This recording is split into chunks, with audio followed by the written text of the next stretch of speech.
രാഹുൽ ഗാന്ധിയെ പോലുള്ള ഒരാളെ അങ്ങനെ ഈസി ആയിട്ട് വിട്ടുകൊടുക്കുന്നു എന്ന ഒരു ചിത്രം പുറത്തേക്ക് വരുന്നത് ഇന്ന് കേരളത്തിന് പുറത്ത് ബി ജെ പിക്ക് അത്ര സുഖകരമായ കാര്യമല്ല. കേരളത്തിന് പുറത്തേക്ക് ബി ജെ പി പ്രചരിപ്പിച്ചൊരു ചിത്രം ഉണ്ടായിരുന്നു. അന്നത്തെ രാഹുൽ ഗാന്ധിയുടെ ആദ്യത്തെ റോഡ് ഷോയിൽ മുസ്ലിം ലീഗിൻ്റെ പതാകകളൊക്കെ എടുത്തു കാണിച്ചുകൊണ്ട് ഇത് പാകിസ്ഥാനാണ് എന്നുള്ള മട്ടിൽ, പാകിസ്ഥാൻ്റെ കൊടി ഉപയോഗിച്ചുകൊണ്ട് ഇത് രാഹുൽ ഗാന്ധിക്ക് വേണ്ടി പ്രചരണം നടത്തുന്നു എന്നുള്ള മട്ടിൽ കേരളത്തിന് പുറത്തേക്ക് പ്രചരിപ്പിക്കാൻ ബി ജെ പിക്ക് സാധിച്ചിരുന്നു. ഇപ്പോൾ കഴിഞ്ഞ ദിവസമാണെന്ന് തോന്നുന്നു, മലപ്പുറത്ത് ഒരു വില്ലേജ് ഉണ്ട്. അവിടെ പുറത്ത് ബോർഡ് വെച്ചിട്ടുണ്ട്, അമുസ്ലിങ്ങൾക്ക് കയറാൻ വരാത്ത ശരീഅത്ത് നടപ്പിലാക്കുന്ന ഒരു വില്ലേജ് എന്ന പേരിൽ ഭയങ്കരമായിട്ട് പ്രചരണം നടക്കുന്നുണ്ട്. സ്വാഗതം ഇൻസൈറ്റിലേക്ക് ഒരിക്കൽ കൂടി. കേരളത്തിലെ ലോക്സഭാ തെരഞ്ഞെടുപ്പ് പ്രചാരണം ഊർജിതമാവുകയാണ്. രണ്ട് മുന്നണികളും, അതായത് ഇടത് ജനാധിപത്യ മുന്നണിയും ഐക്യ ജനാധിപത്യ മുന്നണി ഏതാണ്ട് മൂന്നാം ഘട്ടത്തിലേക്ക് പ്രചാരണം എത്തി എന്നാണ് അവകാശപ്പെടുന്നത്. NDA പ്രത്യേകിച്ച് BJP അവരുടെ സ്ഥാനാർത്ഥി പട്ടിക ഇന്നലെയാണ് ഏറ്റവും അവസാനം മുഴുവനായി പ്രഖ്യാപിച്ചത്. 4 സീറ്റുകളാണ് ബാക്കിയുണ്ടായിരുന്നത്. 4 സീറ്റുകളിലേക്ക് അവർ ഇന്നലെയാണ് സ്ഥാനാർത്ഥി പ്രഖ്യാപിച്ചത്. അതിൽ ഒരു സർപ്രൈസ് എലിമെൻറ്റ് UDFൻ്റെ സ്ഥാനാർത്ഥി അല്ലെങ്കിൽ കോൺഗ്രസിൻ്റെ സ്ഥാനാർത്ഥി പട്ടികയിൽ ഉണ്ടായതുപോലൊരു സർപ്രൈസ് എലിമെൻ്റ് ഉണ്ട്. BJPയുടെ സ്ഥാനാർത്ഥി പട്ടിക പൂർത്തിയാകുമ്പോൾ BJPയുടെ സംസ്ഥാന പ്രസിഡന്റ് K. സുരേന്ദ്രൻ വയനാട്ടിൽ കോൺഗ്രസിൻ്റെ രാഹുൽ ഗാന്ധിക്കും CPIയുടെ ആനി രാജയ്ക്കുമെതിരെ മത്സരിക്കാനെത്തുന്നു എന്നുള്ളതാണ് അതിൻ്റെ സർപ്രൈസ് എലിമെൻറ്റ്. കഴിഞ്ഞ 2019 തെരഞ്ഞെടുപ്പിൽ പത്തനംതിട്ടയിലാണ് K. സുരേന്ദ്രൻ മത്സരിച്ചത്. ശബരിമലയിലെ യുവതീ പ്രവേശനവുമായി ബന്ധപ്പെട്ട് വലിയ പ്രക്ഷോഭങ്ങൾക്ക് വേദിയായ പത്തനംതിട്ട മത്സരിച്ച് പത്തനംതിട്ട പിടിക്കും എന്നാണ് അദ്ദേഹം അന്ന് പ്രഖ്യാപിച്ചിരുന്നത്. വലിയ തോതിലുള്ള വോട്ട് വിഹിതം വർദ്ധിപ്പിക്കാൻ BJPക്ക് പത്തനംതിട്ടയിൽ സാധിച്ചു. 2,92,000-ലധികം വോട്ട് അന്ന് 2019 K. സുരേന്ദ്രൻ പത്തനംതിട്ടയിൽ പിടിച്ചു. പക്ഷേ 3-ാം സ്ഥാനത്ത് തന്നെയാണ് ഫിനിഷ് ചെയ്തത് BJP. ഇത്തവണ വയനാട്ടിലേക്ക് വരുമ്പോൾ, അല്ലെങ്കിൽ വയനാട്ടിലേക്ക് സംസ്ഥാന പ്രസിഡന്റായ K. സുരേന്ദ്രനെ നിയോഗിക്കുമ്പോൾ BJP ലക്ഷ്യം വയ്ക്കുന്നത് എന്താണ് എന്ന് നമുക്കൊന്ന് പരിശോധിച്ച് നോക്കാം. നമുക്കിപ്പോൾ ഉള്ളത് സീനിയർ ജേർണലിസ്റ്റ് MP പ്രശാന്താണ്.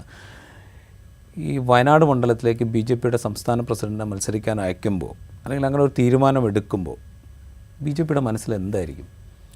ഒന്ന്, ഇത് ഇൻറ്റേർണൽ കൺസംഷന് വേണ്ടിയിട്ടുള്ളതല്ല, അത് നമ്മുടെ ഈ സംസ്ഥാനത്തിന് വേണ്ടിയിട്ടുള്ളതല്ല. ഇതിൽ പുറത്ത് രാഹുൽ ഗാന്ധി മത്സരിക്കുന്ന ഒരു മണ്ഡലത്തിൽ വളരെ സീരിയസ് ആയിട്ട് തന്നെയാണ് BJP മത്സരത്തെ കാണുന്നത് എന്ന ചിത്രം പുറത്തേക്ക് സംരക്ഷിക്കാൻ വേണ്ടിയിട്ടാണ്, അല്ലെങ്കിൽ പ്രക്ഷേപിക്കാൻ വേണ്ടിയിട്ടാണ് ഇങ്ങനെ ഒരു സ്ഥാനാർത്ഥി നിർണയം ഉണ്ടായത് എന്നാണ് ഞാൻ കരുതുന്നത്. അല്ലാതെ വയനാട് പിടിച്ചെടുക്കാമെന്നുള്ള ഏതെങ്കിലും രീതിയിലുള്ള ഒരു വ്യാമോഹം BJPക്ക് ഉണ്ട് എന്ന് തോന്നുന്നില്ല.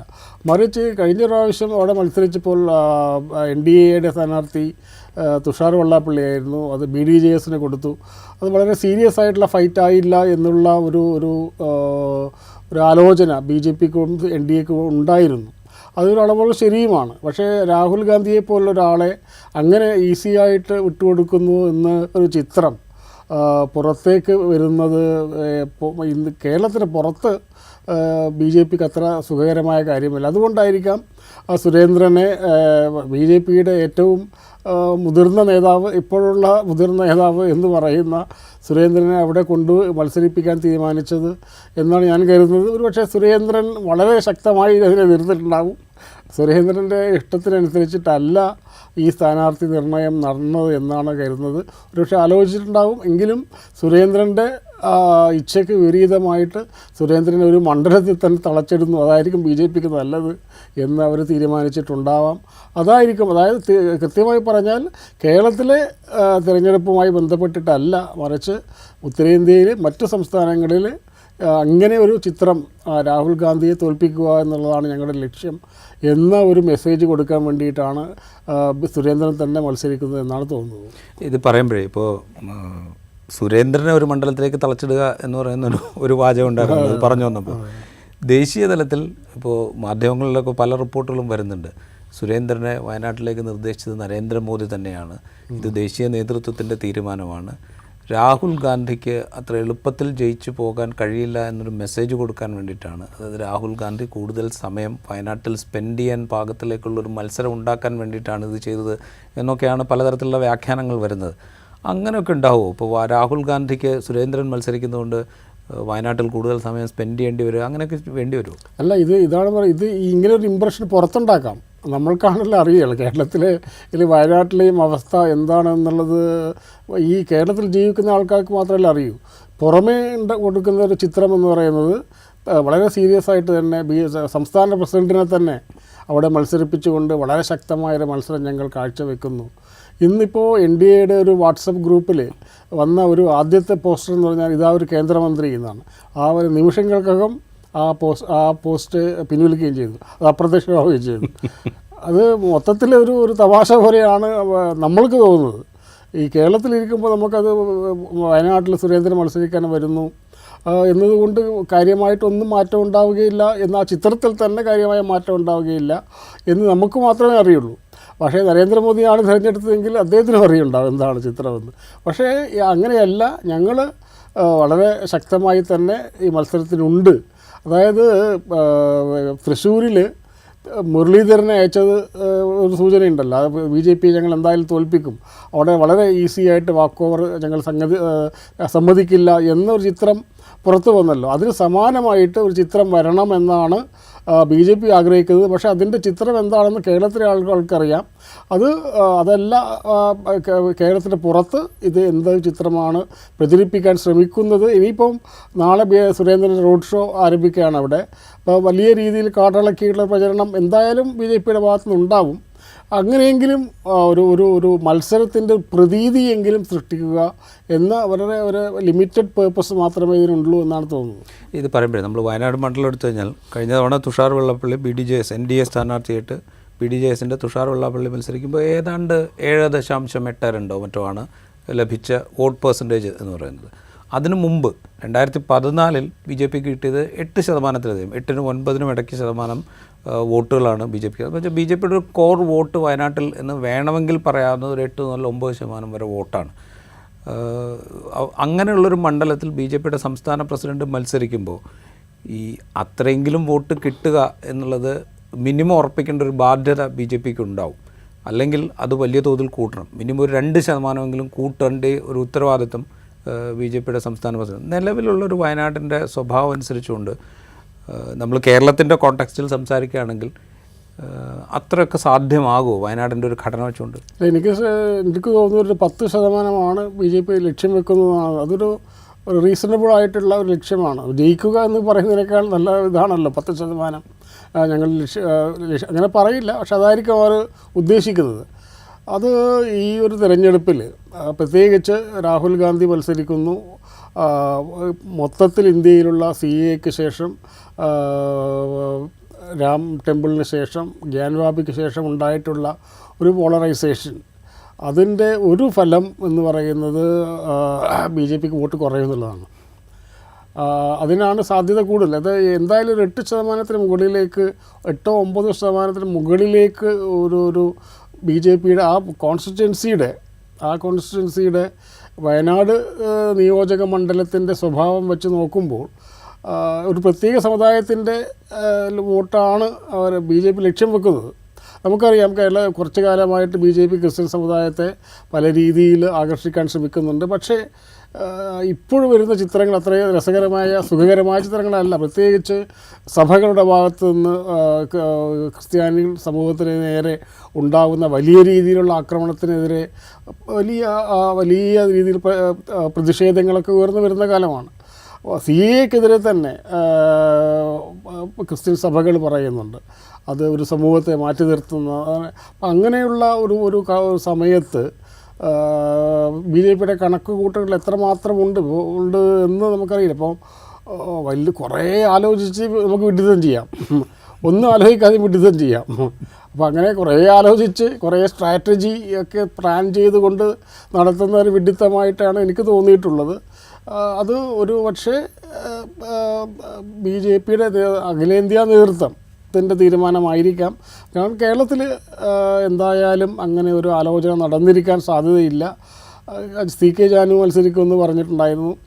ഇപ്പോൾ ഓൾറെഡി ഒരു സ്ഥാനാർത്ഥി ഉണ്ട്, NDAയുടെ അഖിലേന്ത്യാ സഖ്യകക്ഷിയായിട്ടുള്ള RPI അല്ലേ, അതിൻ്റെ സ്ഥാനാർത്ഥി പ്രഖ്യാപിച്ചിട്ടുണ്ട്. അതൊക്കെ ഒരു തമാശയായിരുന്നു. ആരൊക്കെയോ മത്സരിക്കുന്നു കേൾക്കുന്നു. അങ്ങനെ വലിയ തമാശകൾക്കിടയിലാണ് വലിയ സീരിയസ് ആയിട്ടുള്ള ഒരു കാര്യം നടക്കുന്നത്. അത് BJPയുടെ എന്നോ ഒരു പരീക്ഷണം എന്ന നിലയിൽ ഒരു പക്ഷേ ഭാവിയിൽ ഒരു പരാജയപ്പെട്ട പരീക്ഷണം എന്ന രീതിയിൽ. പക്ഷേ വാസ്തവത്തിൽ എന്താണ് BJP ഇതുകൊണ്ട് ഉദ്ദേശിക്കുന്നത് എന്ന് നമുക്ക് പൂർണ്ണമായിട്ട് മനസ്സിലായിട്ടില്ല. വോട്ട് ഷെയർ കൂട്ടുക എന്നുള്ളതാണ്. രാഹുൽ ഗാന്ധിയെ തോൽപ്പിക്കുക എന്ന ഉദ്ദേശമാണ് എന്ന് നമുക്ക് എല്ലാവർക്കും അറിയാം. ഇതിലെത്രമാത്രം വോട്ട് ഷെയർ കൂടും എന്നുള്ളത് നമുക്കറിയാം. പക്ഷേ BJP വാസ്തവത്തിൽ ഉന്നം വെച്ചത് എന്താണ് സുരേന്ദ്രൻ്റെ സ്ഥാനാർത്ഥിത്വത്തിലൂടെ എന്നുള്ളത് കൃത്യമായിട്ട് നമുക്ക് ഇനിയും മനസ്സിലായിട്ടില്ല. ഒരു പക്ഷേ വരും ദിവസങ്ങളിലായി മാത്രമേ മനസ്സിലാവൂ. വരും ദിവസങ്ങളിൽ മനസ്സിലാവുക എന്ന് പറയുമ്പോൾ ഇപ്പോൾ കഴിഞ്ഞ തവണ വയനാട്ടിൽ രാഹുൽ ഗാന്ധി മത്സരിക്കാൻ വന്നപ്പോൾ കേരളത്തിന് പുറത്തേക്ക് BJP പ്രചരിപ്പിച്ചൊരു ചിത്രം ഉണ്ടായിരുന്നു. അന്നത്തെ രാഹുൽ ഗാന്ധിയുടെ ആദ്യത്തെ റോഡ് ഷോയിൽ മുസ്ലിം ലീഗിൻ്റെ പതാകകളൊക്കെ എടുത്ത് കാണിച്ചുകൊണ്ട് ഇത് പാകിസ്ഥാനാണ് എന്നുള്ള മട്ടിൽ, പാകിസ്ഥാൻ്റെ കൊടി ഉപയോഗിച്ചുകൊണ്ട് ഇതാ രാഹുൽ ഗാന്ധിക്ക് വേണ്ടി പ്രചരണം നടത്തുന്നു എന്നുള്ള മട്ടിൽ കേരളത്തിന് പുറത്തേക്ക് പ്രചരിപ്പിക്കാൻ BJPക്ക് സാധിച്ചിരുന്നു. അതൊരു പക്ഷേ കേരളത്തിന് പുറത്ത്, പ്രത്യേകിച്ച് ഉത്തർപ്രദേശിലോ മധ്യപ്രദേശിലോ അങ്ങനെയുള്ള സ്റ്റേറ്റുകളിലൊക്കെ ചില ഇമ്പാക്റ്റൊക്കെ ചിലപ്പോൾ ഉണ്ടാക്കിയിട്ടുണ്ടാവും. അതുപോലെ എന്തെങ്കിലും ഒരു സംഗതി കെ സുരേന്ദ്രൻ്റെ സ്ഥാനാർത്ഥിത്വമൊക്കെ വരുന്നതോടുകൂടെ കേരളത്തിന് പുറത്ത് പ്രചരിപ്പിക്കാൻ സാധിക്കും എന്നൊരു പ്രതീക്ഷ അവർക്കുണ്ടാവും. അങ്ങനെ പ്രത്യേകിച്ചിട്ട് എന്തെങ്കിലും ഉള്ളതായിട്ട് പ്രത്യക്ഷത്തിൽ കാണുന്നില്ല. പിന്നെ നേരത്തെ പറഞ്ഞ പോലുള്ള ക്യാമ്പയിൻ ഇപ്പോൾ കഴിഞ്ഞ ദിവസമാണെന്ന് തോന്നുന്നു മലപ്പുറത്ത് ഒരു വില്ലേജ് ഉണ്ട്. അവിടെ പുറത്ത് ബോർഡ് വെച്ചിട്ടുണ്ട്, അമുസ്ലിങ്ങൾക്ക് കയറാൻ വരാത്ത ശരീഅത്ത് നടപ്പിലാക്കുന്ന ഒരു വില്ലേജ് എന്ന പേരിൽ ഭയങ്കരമായിട്ട് പ്രചരണം നടക്കുന്നുണ്ട്. അങ്ങനെ സംഘപരിവാറിന് പ്രചരണം നടത്താൻ വേണ്ടിയിട്ട് അങ്ങനെ പ്രത്യേകിച്ച് കാരണങ്ങളൊന്നും വേണ്ടി വരില്ല. അപ്പോൾ സുരേന്ദ്രൻ്റെ സ്ഥാനാർത്ഥിത്വത്തിലൂടെ BJP അങ്ങനെ എന്തെങ്കിലും പ്രചരണം പ്രത്യേകിച്ച് ഈ തെരഞ്ഞെടുപ്പിൽ, കഴിഞ്ഞ തെരഞ്ഞെടുപ്പിൽ ഉണ്ടായിരുന്ന ആ പ്രചരണം ഇപ്പോഴും ഉണ്ടാകും.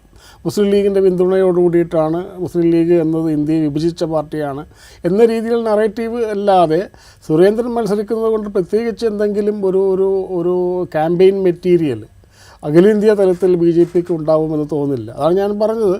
എന്താണ് BJP ഇതുകൊണ്ട് ഉദ്ദേശിക്കുന്നത് എന്ന് നമുക്ക് ഇതുവരെ മനസ്സിലാക്കാൻ പറ്റിയിട്ടില്ല. ഇന്നലെയാണല്ലോ പ്രഖ്യാപിച്ചത്, ആലോചിക്കാൻ കുറച്ച് സമയമാണല്ലോ. ഇത് പറയുമ്പോഴേ വേറൊരു കാര്യം നമ്മൾ ആലോചിച്ച് കഴിഞ്ഞപ്പോൾ 2019 സുരേന്ദ്രൻ പത്തനംതിട്ടയിൽ മത്സരിക്കാൻ പോകുമ്പോൾ വേറൊരു നിലയ്ക്ക് വേറൊരു ഡിവിഷൻ്റെ സാഹചര്യം ഉണ്ട്. ശബരിമല ഉപയോഗിച്ചുകൊണ്ട് BJP ഉണ്ടാക്കിയെടുത്തൊരു ഡിവിഷൻ്റെ അറ്റ്മോസ്ഫിയർ ഉണ്ടായിരുന്നു. അതിൻ്റെ ഒരു ഫലം വോട്ടിങ്ങിൽ നമ്മൾ കാണുകയും ചെയ്തു. കാരണം 2,90,000-ലധികം വോട്ട് അവിടെ BJPക്ക് കിട്ടി, കെ സുരേന്ദ്രന് കിട്ടി. അത് സുരേന്ദ്രൻ ഉണ്ടാക്കി കൊടുത്തൊരു മൈലേജ് ഉണ്ട്. അത് BJPക്കകത്ത് സുരേന്ദ്രൻ ഉണ്ടാക്കി കൊടുത്തൊരു മൈലേജ് ഉണ്ട്.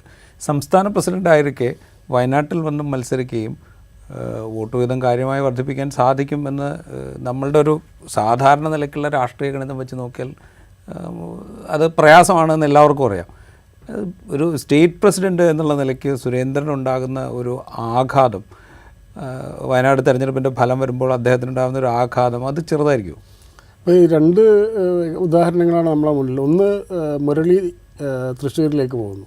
മുരളിയുടെ ഗ്രാഫ് ഇപ്പോൾ തന്നെ വർദ്ധിച്ച് വലുതായി കഴിഞ്ഞു. ജയിച്ചാലും തോറ്റാലും മുരളി ഒരു എന്താ പറയുക, ഏത് സമയത്തും നമുക്ക് ആശ്രയിക്കാവുന്ന ഒരു വ്യക്തി, ഒരു കാൻഡിഡേറ്റ് എന്ന നിലയിൽ മുരളിയുടെ ഗ്രാഫ് ഉയർന്നത്. കോൺഗ്രസിനുള്ളിൽ മുരളിയുടെ ഗ്രാഫ്, സ്റ്റേറ്റ് കോൺഗ്രസിനുള്ളിൽ മുരളിയുടെ ഗ്രാഫ് വലിയ തോൽവി വന്നു. ഇനിയിപ്പോൾ അടുത്ത മുഖ്യമന്ത്രി 2026 മുഖ്യമന്ത്രി പദത്തിന് ഒരു കണ്ടൻഡർ കൂടിയാവുകയാണ് ചെയ്തത്. നേരെ മറിച്ച് വയനാട്ടിൽ മത്സരിക്കുമ്പോൾ സുരേന്ദ്രൻ ഉണ്ടായേക്കാവുന്ന ഒരു പ്രശ്നം എന്നുള്ളത്, അത് സുരേന്ദ്രനെ ഒതുക്കാൻ വേണ്ടിയിട്ടുള്ളതാണ് എന്ന് ആരെങ്കിലും സംശയിച്ചാൽ അവരെ കുറ്റപ്പെടുത്താൻ പറ്റില്ല. കാരണം സുരേന്ദ്രൻ രണ്ട് കഴിഞ്ഞ ഓർമ്മ 2 കോൺസ്റ്റിറ്റ്യൂഷൻ മത്സരിക്കുകയും ഹെലികോപ്റ്ററിലൊക്കെ ആളാണ്. ഇപ്രാവശ്യവും ഞങ്ങൾ കരുതിയിരുന്നത്, മിക്കവാറും എല്ലാവരും കരുതിയിരുന്നത്, കേരളത്തിലെ മൊത്തം പ്രചരണത്തിൻ്റെ ചുമതല സുരേന്ദ്രനായിരിക്കുമെന്നും അതുകൊണ്ട് എല്ലാ സ്ഥലങ്ങളിലും അദ്ദേഹം എത്തുമെന്നും, അങ്ങനെ വലിയ ഒരു എല്ലാ സ്ഥാനാർത്ഥികളെക്കാൾ മുകളിൽ എല്ലാവരെയും നിയന്ത്രിക്കുന്ന രീതിയിലുള്ള ഒരു പ്രസിഡന്റ് എന്ന രീതിയിൽ, നഡ്ഡയൊക്കെ ഉള്ള രീതിയിൽ, അല്ലെങ്കിൽ ഈ നമ്മുടെ വി ഡി സതീശൻ്റെ ഒക്കെ ഒരു സ്റ്റാർ ക്യാമ്പയിനർ എന്ന രീതിയിലുള്ള ഒരു സ്റ്റേച്ചറിലേക്ക് ഉയരുമെന്നാണ് കരുതിയത്. പക്ഷേ ഇപ്പോൾ സംഭവിക്കുന്നത് ഒരു മണ്ഡലത്തിൽ മാത്രം അദ്ദേഹം അവിടെ തന്നെ ചിലവഴിക്കുമെന്ന് പറഞ്ഞാൽ മറ്റ് മണ്ഡലങ്ങളിൽ പോകാൻ സാധ്യത ഉണ്ടാവില്ല എന്നാണ് മനസ്സിലായത്. ഒരുപക്ഷെ BJP അതാണ് ആഗ്രഹിച്ചതെന്ന് നമുക്കറിയില്ല. സുരേന്ദ്രൻ ഇനി മറ്റ് മണ്ഡലങ്ങളിൽ പോകേണ്ടതില്ല, സുരേന്ദ്രൻ്റെ സേവനം വയനാട്ടിലാണ് വേണ്ടത് എന്ന് BJPയിൽ ആരെങ്കിലും തീരുമാനിച്ചിട്ടുണ്ടെങ്കിൽ ആ തീരുമാനം നടപ്പിലായി എന്നുള്ളതാണ്. അതായത് ഈ തിരഞ്ഞെടുപ്പിന് ശേഷം സുരേന്ദ്രൻ്റെ BJP പ്രസിഡന്റ് എന്ന പദവിക്ക് എന്തെങ്കിലും നേട്ടം ഉണ്ടാവുമെന്ന് കരുതില്ല, മറിച്ച് ഒരുപക്ഷെ ആ പദവി തന്നെ നഷ്ടപ്പെടാവുന്ന രീതിയിലേക്ക് ഉള്ള ഒരു യാത്രയായിരിക്കാം ഇതാണ് എന്നാണ് എനിക്ക് തോന്നുന്നത്. പക്ഷേ അങ്ങനെ ഒരു ലക്ഷ്യം വെച്ചിട്ടാണോ ഇത്തരത്തിലുള്ള ഒരു കാൻഡിഡേറ്റ് സെലക്ഷൻ ഉണ്ടായിട്ടുള്ളത് എന്നുകൂടി നമുക്ക് സംശയിക്കാവുന്നതാണ്. ഇതൊക്കെ നമ്മുടെ ഇനീഷ്യൽ എസ്റ്റിമേറ്റാണ്, ഇത് ആദ്യഘട്ടത്തിലുള്ള വിലയിരുത്തലാണ്. ഇത് തന്നെയാണോ എന്നറിയില്ല. അപ്പോൾ ഇത്രയും വലിയ ഒക്കെ ചിന്തകന്മാരും ഇലക്ട്രൽ പണ്ഡിറ്റ്സ് എന്നൊക്കെ പറയുന്ന ആൾക്കാരുള്ളൊരു പാർട്ടിയാണല്ലോ. അവർ വേറെ എന്തെങ്കിലും മനസ്സിൽ കണ്ടിട്ടുണ്ടോ അറിയില്ല. എന്ത് മനസ്സിൽ കണ്ടാലും അത് ഇംപ്ലിമെൻറ്റ് ചെയ്യാനുള്ള ഒരു ഭൗതിക സാഹചര്യം വയനാട് പോലുള്ള ഒരു മണ്ഡലത്തിൽ ഇപ്പോൾ നിലവിലില്ല എന്നുള്ള യാഥാർത്ഥ്യം. ഇത് പറയുമ്പോഴേ ഇപ്പോൾ ഈ BJPയിലെ ഇലക്ട്രൽ പണ്ഡിറ്റ്സ് ഉള്ള പാർട്ടിയാണ്, വലിയ ഇലക്ട്രൽ പണ്ഡിറ്റ്സ് ഉള്ള പാർട്ടിയാണ്, വളരെ മൈന്യൂട്ടായിട്ട് ഓപ്പറേറ്റ് ചെയ്യുന്ന പാർട്ടിയാണ്. ഇപ്പോൾ ഉദാഹരണം പറഞ്ഞു കഴിഞ്ഞാൽ ഹിമന്ത ബിശ്വ ശർമ്മയെ കോൺഗ്രസിൽ നടത്തിയെടുത്ത് അസമിലെ BJPയുടെ നേതൃത്വത്തിലേക്ക് കൊണ്ടുവരുക വഴി അവർ നോർത്ത് ഈസ്റ്റിലുണ്ടാക്കിയ നേട്ടത്തെക്കുറിച്ച് വലിയ പ്രബന്ധങ്ങൾ പല ഘട്ടങ്ങളിൽ നമ്മൾ കണ്ടിട്ടുണ്ട്. അപ്പോൾ ഇത്തരം മാനിപ്പുലേഷൻസൊക്കെ വലിയ തോതിൽ നടത്തുന്ന ഒരു പാർട്ടിയാണ്. ആ ഒരു പാർട്ടി നിലവിൽ സംസ്ഥാന പ്രസിഡൻ്റായിരിക്കുന്ന നേതാവിനെ വയനാട് പോലൊരു മണ്ഡലത്തിലേക്ക് സ്ഥാനാർത്ഥിയായിട്ട് അയക്കുമ്പോൾ ദക്ഷിണേന്ത്യയിൽ വലിയ കോൺസെൻട്രേഷനാണ് BJP നടത്താൻ പോകുന്നത് എന്ന് പറയുന്നു. പ്രധാനമന്ത്രി കേരളത്തിൽ തന്നെ ഇത് 3 വട്ടമോ 4 വട്ടമോ ഇതിനകം വന്നു കഴിഞ്ഞു.